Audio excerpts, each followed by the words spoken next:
Halo teman-teman dan Bu Ayu, saya Jose Memonovendro, NIM 182214125, membuat video tutorial untuk memenuhi tugas UAS.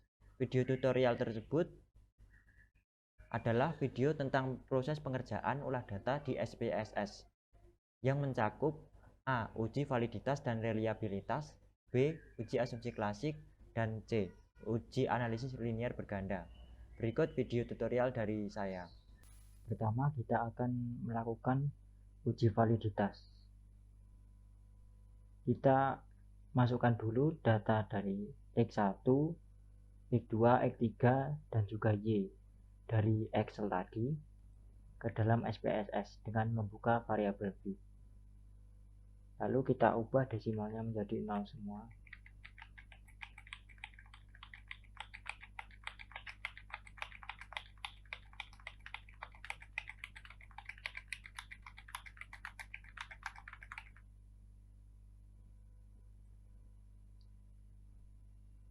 Kita ubah measure-nya menjadi scale semua.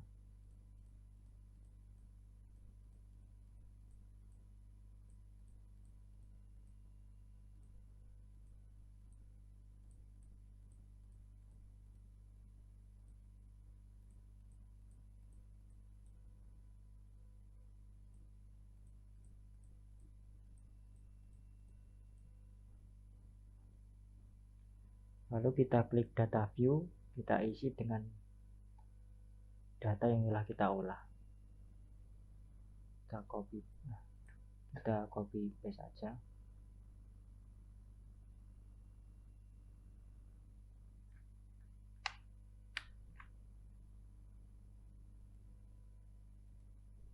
Paste di sini. Sudah. Totalnya adalah 50 responden. Lalu selanjutnya kita klik analyze, correlate, bivariate. Kita pindahkan X1 nya dulu. Pindahkan ke variabel. Kita correlation coefficient-nya percent, test of significance-nya total, lalu flag significant correlation-nya dicentang. Kita klik OK.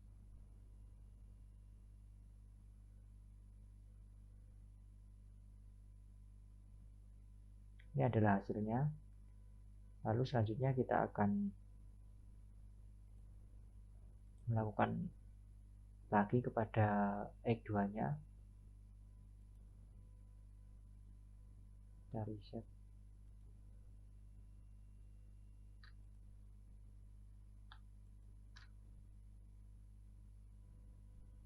Kita pindahkan, oke lagi.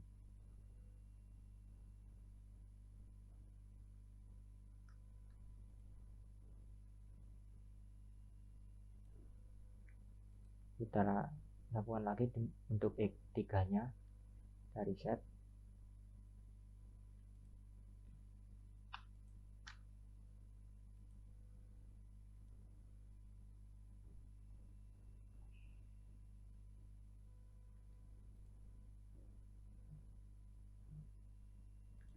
Lalu kita lakukan lagi untuk Y nya.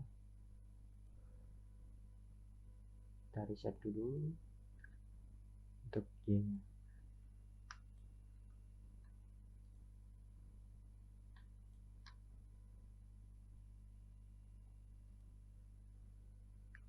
Lalu kita klik OK. Sudah, hasilnya sudah muncul semua. Kita akan simpan dulu, lalu nanti kita akan pindahkan ke Word untuk interpretasinya. Output.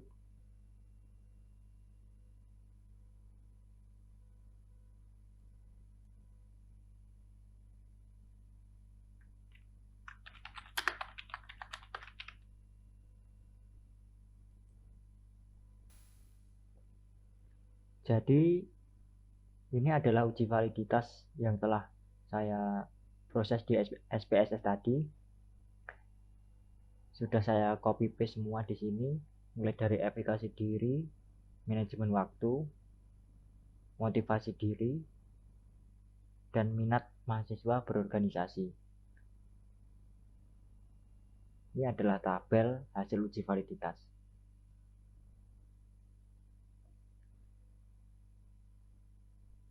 Ada efikasi diri, manajemen waktu, motivasi, dan juga variabel Y. Kenapa saya menggunakan R tabel 0,2787? Itu karena saya menggunakan 50 responden dan tingkat signifikansi dua arahnya 0,05. Jadi saya menggunakan 0,2787. Jadi ini dikatakan valid jika R hitung lebih besar dari R tabel. Nah, di sini sudah terlihat jelas bahwa R hitung lebih besar dari R tabelnya. Dan signifikansi ini dinyatakan valid jika nilainya positif dan kurang dari 0,05. Di sini hasilnya di bawah 0,05 semua. Jadi dianggap valid. Selanjutnya saya akan melakukan uji reliabilitas dengan menggunakan data yang sama seperti tadi. Yang pertama kita melakukan analyze, scale, lalu reliability analysis. Bedanya dengan validitas tadi, di sini dalam reliabilitas kita tidak menggunakan totalnya. Langsung kita pindahkan saja ke item, kita klik statistik, klik scale if item deleted, oke. Hasilnya seperti ini.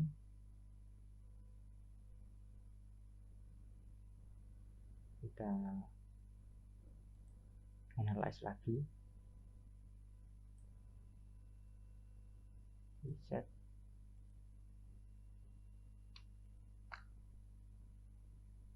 F2,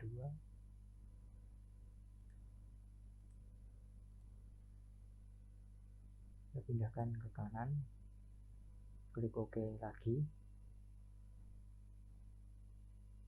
muncul hasilnya. Kita analyze lagi X3 nya,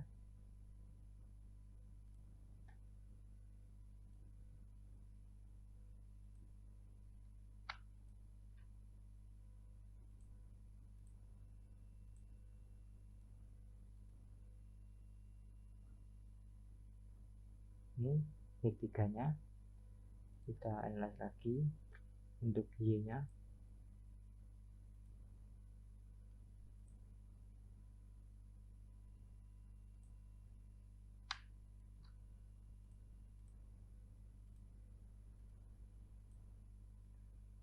ini sudah muncul untuk Y.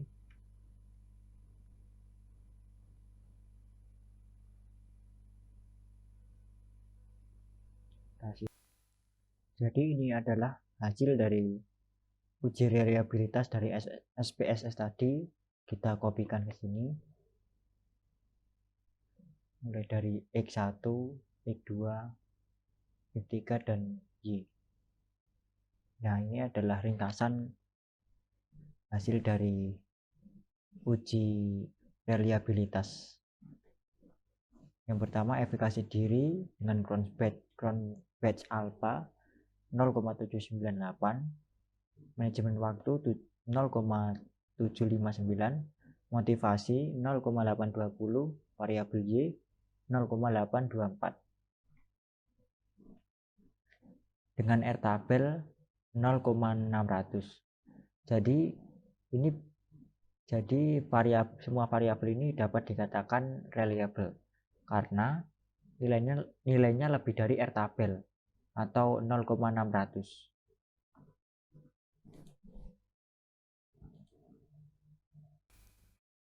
Selanjutnya adalah uji normalitas data. Caranya adalah dengan analyze, regression, lalu klik linear. Kita pindahkan total X1 dan hingga X3-nya ke variabel independen dan total Y ke variabel dependen. Lalu kita klik save dan klik unstandardized, klik continue, kita klik OK. Ini hasilnya seperti ini. Langkah selanjutnya adalah klik analyze, non parametric test, legacy dialog, lalu kita klik one sample ini,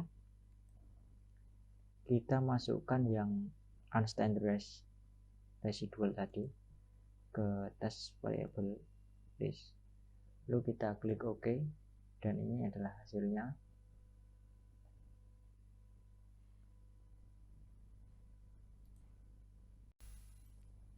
Selanjutnya adalah uji multikoliniaritas. Caranya adalah hampir sama dengan tadi. Kita klik analyze, kita klik regression, linear, lalu kita klik statistik, kita klik collinearity diagnostic, kita klik continue, kita klik OK. Ya, ini hasilnya. Nanti kita akan pakai yang ini untuk interpretasi. Kita copy paste di Word dulu. Jadi ini adalah hasil dari uji multikoliniaritas. Yang pertama kita melihat dari toleransinya. Tolerance X1 adalah 0,497 dan tolerance total X2 nya 0,545 dan tolerance total X3 nya 0,6333. Ketiganya bernilai lebih dari 0,10. Maka data dalam penelitian ini tidak terjadi multikoliniaritas. Lalu nilai BIF pada variabel independen adalah total X1 senilai 2,013, total X2 1,835, total X3 1,579. Jadi ketiganya ini bernilai kurang dari 10. Maka data dalam penelitian ini tidak terjadi multikoliniaritas. Seperti itu. Selanjutnya adalah uji heterokedastisitas. Caranya adalah dengan klik analyze, regression, linear, lalu klik plots, kita pindahkan spread ke X dan series ke Y, lalu kita klik continue, kita klik OK. Hasilnya yang kita pakai nanti adalah ini. Jadi ini adalah hasil dari uji heterokedastisitas, yang mana di dalam scatter plot ini dapat dilihat bahwa titik-titik tidak membentuk pola tertentu dan menyebar di bawah angka 0 pada sumbu Y. Oleh karena itu dapat disimpulkan bahwa data penelitian ini tidak terjadi heterokedastisitas. Langkah terakhir adalah melakukan analisis regresi linear berganda. Caranya adalah dengan klik analyze, regression, linear, lalu kita klik statistik, lalu kita uncheck yang collinearity diagnostic, lalu kita klik OK, kita klik OK lagi. Jadi ini ada 4 hasil. Nanti akan kita interpretasikan di Word. Selanjutnya adalah interpretasi dari uji analisis regresi linier berganda. Yang pertama ada uji koefisien determinasi. Nilai R square di sini adalah sebesar 0,321 atau sama dengan 32,1%. Angka tersebut berarti variabel total X1, total X2, total X3 secara simultan atau bersama-sama berpengaruh terhadap variabel Y sebesar 32,1%. Sedangkan sisanya yaitu 100% kurangi 32,1% atau hasilnya 67,9% dipengaruhi oleh variabel lain di luar persamaan regresi ini atau variabel yang tidak diteliti. B. Uji F. Nilai signifikansi dari tabel ANOVA adalah 0,00 yang berarti di bawah 0,05 sehingga dapat disimpulkan bahwa seluruh variabel independen yang diteliti berpengaruh secara simultan atau bersama-sama terhadap variabel dependen. Nilai F hitung di sini yaitu 7,244, lebih besar dari F table yang nilainya 2,77. Maka variabel independen yang diteliti berpengaruh secara simultan atau bersama-sama terhadap variabel dependen. Uji T. Dengan melihat pada standar signifikasi yaitu 0,05 dan nilai total X1, X2, dan X3 yang lebih besar dari 0,05 dan uji T di bawah 10 menunjukkan bahwa X1, X2, dan X3 mempengaruhi variabel Y. Yang terakhir adalah persamaan regresi linier berganda. Di sini rumusnya yaitu Y sama dengan A plus B1 kali 1 plus B2 kali 2 plus B3 kali 3 sama dengan A-nya di sini yaitu 11,144 ditambah B1-nya 0,293 kali 1 ditambah 0,221 atau B2-nya dikali 2 plus 0,191 atau di sini total X3 kali 3. Berarti besar konstanta adalah 11,144 yang berarti terdapat pengaruh positif terhadap variabel independen yaitu X1 efikasi diri, X2 manajemen waktu, X3 motivasi belajar. Nilai koefisien regresi untuk variabel X1 efikasi diri sebesar 0,293 bernilai positif. Maka variabel X1 atau efikasi diri menunjukkan adanya hubungan searah dengan variabel dependen Y atau minat mahasiswa berorganisasi. Nilai koefisien regresi sebesar 0,293 memiliki arti bahwa untuk setiap penambahan variabel sebesar satu satuan akan bertambah variabel dependen sebesar 0,293. Nilai koefisien regresi untuk variabel X2 atau manajemen waktu sebesar 0,221 bernilai positif. Maka variabel X2 manajemen waktu memiliki hubungan searah dengan variabel dependen Y atau minat mahasiswa berorganisasi.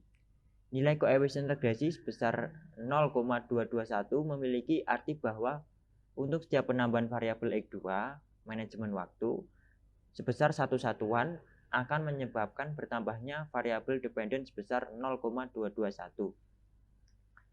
Nilai koefisien regresi untuk variabel X3 atau motivasi belajar sebesar 0,191 yang bernilai positif. Maka variabel motivasi belajar memiliki hubungan searah dengan variabel dependen. Nilai koefisien regresi sebesar 0,191 memiliki arti bahwa untuk setiap penambahan variabel X3 atau manajemen waktu sebesar satu satuan akan menyebabkan bertambahnya variabel dependen sebesar 0,191. Sekian video tutorial dari saya. Saya ucapkan terima kasih dan mohon maaf bila masih banyak kekurangan yang ada di dalam video ini.